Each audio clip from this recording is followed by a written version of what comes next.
Hello everyone. I'm live in a very kind of cloudy California morning from GDC, the event that sort of introduces us to the future of video games. So hello everyone. I'm trying to read the chat whilst I do the live stream, but some questions may be not appearing properly. But I hope you guys are well. This is an interesting week for us because we have GDC happening. So myself and Alberto, come here. Alberto is here with me as well, saying hello. And also we have Paolo running Adepticon in Chicago. And in the meantime, we're launching a new Panzer Corps game, and there's a lot of stuff happening. So Alberto is going to attend a meeting in 5 minutes. So he's thanks for joining us, Alberto, in this interesting event. What is happening? So basically, I'd say that there's two things. One thing, of course, there's lots of developers in the park behind here. Yesterday there was a big, I would call it, it's like a one of these stunts where a lot of developers started protesting against all the layoffs, and and we were here while that was happening, and it was pretty impressive to see all these developers gathering together and screaming their out loud their protest against the state of the industry, I would say, and mainly this was really to do with all these award ceremonies going on and nobody really mentioning that we're going through an interesting time in the industry where a lot of people are being laid off. And also this is in conjunction with the fact that in the show floor here at GDC, one of the big topics is of course AI. A lot of stands boast AI technology, and how the future of gaming is going to be shaped up by how AI will change the creation of games in the future. So all in all, it was an interesting afternoon yesterday, but it's also very interesting to see that what is happening inside the show floor here at GDC has lots of reflections outside, and you speak to people around here. There's a mix of worry and anticipation, and let's see what happens, because thinking about it, we were here last year and AI wasn't anywhere. There was no sign of AI at all. And 12 months later, it seems like everyone is doing AI stuff. So we don't really understand if 12 months ago no AI was present at all, or if this technology is so going so fast that maybe in a year's time we'll be here talking about games that are entirely made by AI. It's anyway very interesting to see, and I hope that and I'll make sure that we keep you up to date on what is happening here. In general, what is happening at home as well. We have just launched Panzer Corps 2 Frontlines Bulge, and just because I'm here and Paul is in Adepticon, it doesn't mean that the guys in the office are not working super hard to deliver the products. Bulge has just been released. We're in the middle of spring sale, which is also just finishing, and there's going to be more stuff happening on sales for Panzer Corps specifically later on this week. So make sure you keep an eye on it. Go and check out Frontlines Bulge and check out this video too.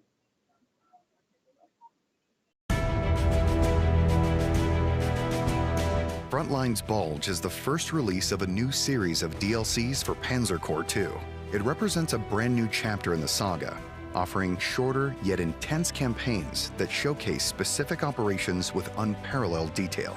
Frontline's Bulge begins shortly before the crucial date of December 16, 1944, and allows players to experience the decisive weeks of the Battle of the Bulge. The campaign offers a series of shorter, more focused scenarios, which play out on detailed maps and depict key battles spanning from several hours to a few days. From the onset of the German offensive to the valiant defense at Bastogne and the ensuing Allied counteroffensive, the game is faithfully reproduced from a historical point of view. Experience the Battle of the Bulge from the American perspective for the first time in Panzer Corps II. But beware, Allied air power is hampered by adverse weather conditions initially, and players are confronted with the highly effective German equipment soon. Select from various U.S. officers and hero portraits, specially crafted for this campaign, and explore new briefing images and forest terrain sets tailored for the Ardennes, the primary battleground of the campaign. Unlock rewards, including heroes and units, as you progress through Bulge. Enjoy the freedom to choose your path with multiple scenarios available throughout the campaign. Prepare for battle and lead your forces to victory.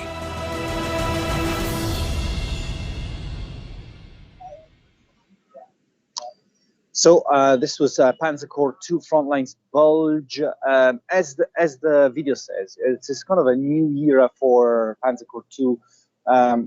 Introducing some zoomed in, more zoomed in action, and also looking at telling more stories around World War II. Of course, we're starting with some kind of popular subject. Battle of the Bulge is sort of one of the most iconic moments in World War II, and also one of the most iconic moments for gaming in general. There's been so many games about the Battle of the Bulge. But in general, what we're trying to achieve here is, give you a bit more of a different gameplay angle. And the idea is, why not exploring different areas and different theaters in the future as well. So if you have ideas on what could be next and what could be your next favorite theater for Frontlines, give us suggestions on the Discord or on the Games Forum, because we've got, I think, a lot to cover and a lot of stories to tell, a lot of war stories to tell. So make sure that you give us your input there.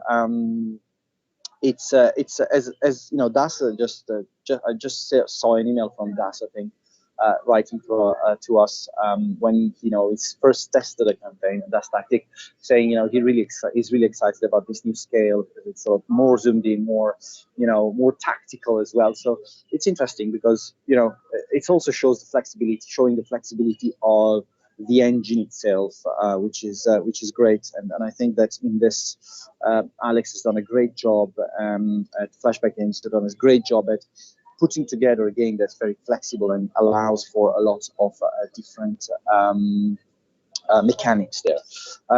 Of course, this is a game that's entirely playable as the Americans.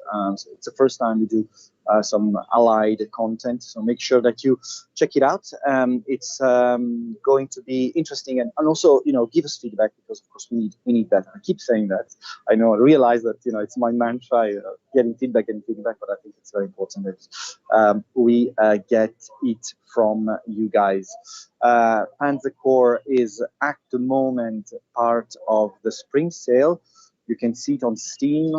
All of our games are on sale except for Terminator and Battlesector Tau. The sale is still active now, and it's active until 6 p.m. UK time, 10 p.m. 10 a.m. Pacific time, I think, something like that. Anyway, you'll be able to sort of take full advantage of the sale for just a few hours still, and then we'll be moving to more sales, more focused to Panzer Corps. So if you don't have time to buy the Panzer Corps DLC in your bundles and things before the spring sale ends, you'll have plenty of opportunities later on. As I was saying, this week a lot of stuff is happening. Remember that we have a lot of betas going on. The main betas happening right now on the Slitherine front and on the Matrix front are ICBM Escalation and the Strategic Command World War II Pacific beta. These are two betas that you can subscribe to, and also make sure that you leave us all the details and why you should be present in the beta, because we're selecting names all the time. Your price is still too low, gentlemen. We want you to thrive and keep producing. Okay, we'll double the prices just for you, Asterix. And you know, if you're okay, I mean, my theory is that if there's a lot of fans for single games, we should do like, maybe we should sell only one copy for $5 million, and that's it, and we're done. Because we're trying to have a wide audience, then you know, we try to you know, keep the prices as acceptable as possible for everyone. So Steam, yes, Steam 60% off on sale is only for another 50 minutes. Yeah, thanks, Das, for making this adding this detail, because I don't have access to all the timing and here thing. I'm just outside enjoying some fresh air. So thanks to the chat for helping me here. In the meantime, you know, 3 hours difference from here, Paolo is attending Adepticon. He sent Enzo and Michele a message just about a couple of hours ago. So check it out. Ciao, tea time! Slitherine is at Adepticon. It is a huge event for people that loves board games, playing, miniatures, painting. Slitherine is supporting this event, and we are here to see a lot of friends, to try new games, and have a look to this huge event that if you like board games and board games, once in a life you should come. They expect to have more than 10,000 people coming here. There are literally hundreds of booths full of paintings, people that explain how to paint miniatures, they explain you how to play, and obviously you can buy a lot of things. The big problem for me will be that I have a very small baggage and I have to fit all the things that I'm going to buy. Ciao! Good job, Paolo. Paolo is enjoying some minis and some board games as well. Adepticon is the first time we participate in Adepticon actively. It's massive. It's a great event. We have been eyeing the participation there for some time. We're also sponsoring this year through some promotional activities, and we're also part of the presentations that were given in both the the Fair magazine and so on. You can see how many people are actually playing games there. The cool thing is that we're trying to pair this with a set of activities that we do on the site. So if you have any of these games on a wish list, like Field of Glory, Battle Sector, Panzer Corps, and so on, just head over to our Slitherine Matrix website, and you'll see there's a lot of promotions there and sales that are sort of made to celebrate the Adepticon show. We also are, in the meantime, of course, in Chicago, running some demos for Battle Sector. There's a big sort of focus on Battle Sector here, and the reason why I'm saying this is because Battle Sector is starting to be really popular after 2.5 years.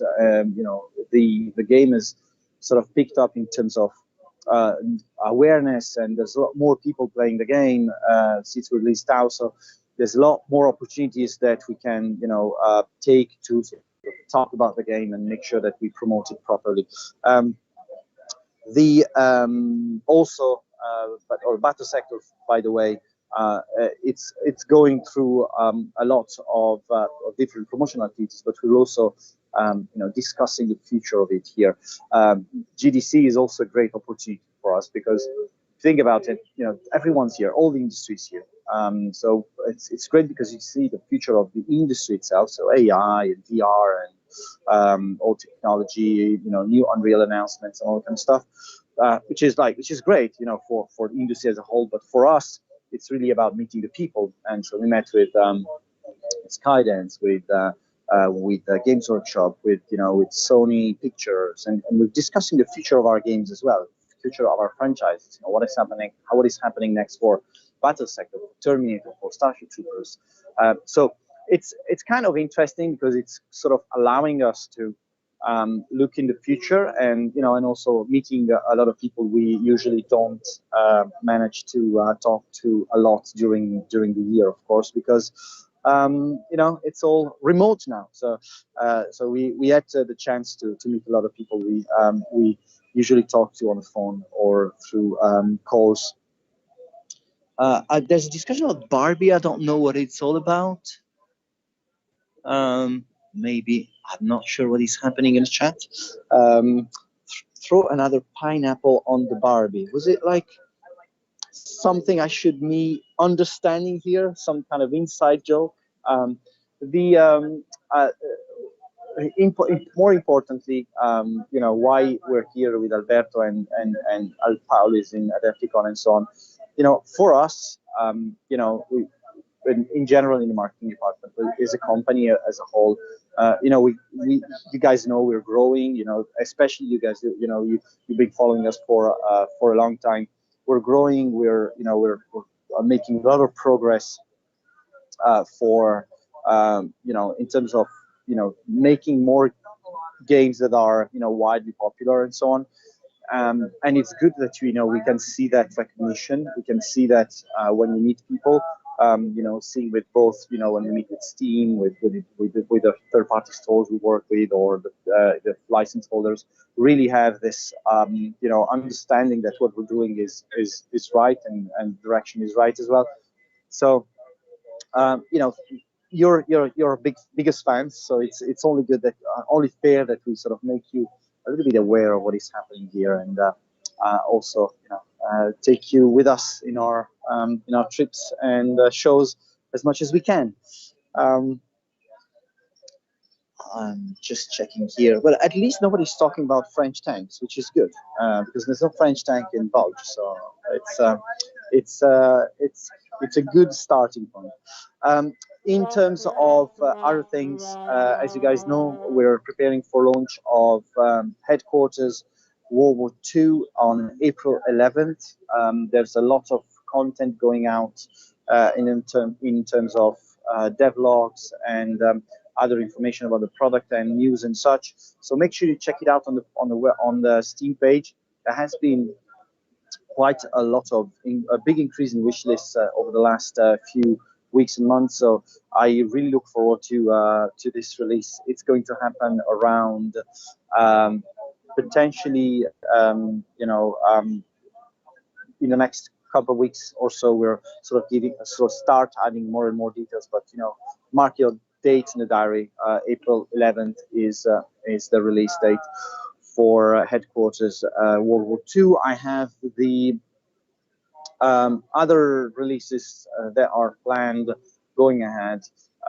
There's of course Philoglory Kingdoms is gonna be the next one, and you guys have been following our latest content on Scramble Battle Britain, which is proving to be very popular amongst both the strategy fans, but also of course flight sim fans, and very happy that the type of content we're releasing is really becoming very, very popular. Did I mention the Forbidden Word? Yes, I did. I did mention the Forbidden Word. There's so many other projects we're working on, and one of the things that we were discussing yesterday and the day before with our commercial partners is really how to sort of best select release dates. I have to say that it's become super difficult to sort of identify when is best to release games and so on, and because you don't really know when your competition is going to appear. Not only that, you never know what is your competition. The big success of Helldivers and Palworld and so on. So unexpected successes like these show us that great games can come from anywhere, and also great successes can come from anywhere. So let's keep an eye on the release schedules and so on. I don't know if we have a stream schedule here. Oh yes, it's very tiny on my screen, so I think I'll let you read it. I can read clearly Friday. There's Panzer Corps with Yacht Dog at 6 p.m. There's Stargate. And on Stargate, thank you for the community who have been sort of going back to reviews and improved our review rates a little bit on Steam. You know, we're going in the right direction. Hopefully, this is going to be sort of an upward trend and going in the right direction there. Terminator at 8 p.m. with XTRG on still on Friday, and the Tau played on Battle Sector with Richard York still on Friday. On Saturday, we've got some nice Panzer Corps with Yacht Dog, and I cannot read the Monday one, but you can read it. I cannot read it because I have my picture-in-picture thing. Oh, actually, I can do this. Yes, I can do this. So on Monday we have Flashpoint campaign with Sergeant Zigdog. Hey, Sergeant. On at 4:15. This is for Matrix Monday, and Gamer playing Hi Gamer at 6:15. Combat Mission and Combat Mission Showcase with Kushan Gaming again at this Command Showcase with Kushan at 8:15. I think it is Command. I guess it is. It's tea time, so I have to drink a little bit. It's not tea. This is coffee, but it's still 9:30 in the morning here, so I need to make sure that I do my daily dose of caffeine. On Tuesday, we have Panzer Corps Frontlines at Bulge with Yacht Dog at 4 p.m. And Yacht Dog is having a pretty constant schedule of content. So follow Yacht Dog in all our streams and asking good advice on how to face these missions. I think this is sort of it. I don't know if you guys have any question for me, but this is sort of the gist of what is happening here at GDC. I wanted to sort of bring you with us in the big city. San Francisco is not performing very well as a city, but we're here to tell you about the good things that are happening at GDC. Thanks for following us, and I'll see you not next week because we have a break for Easter. I'll see you. We'll see you on the 4th of April. So have a good one, guys. Thanks for joining us, and bye bye.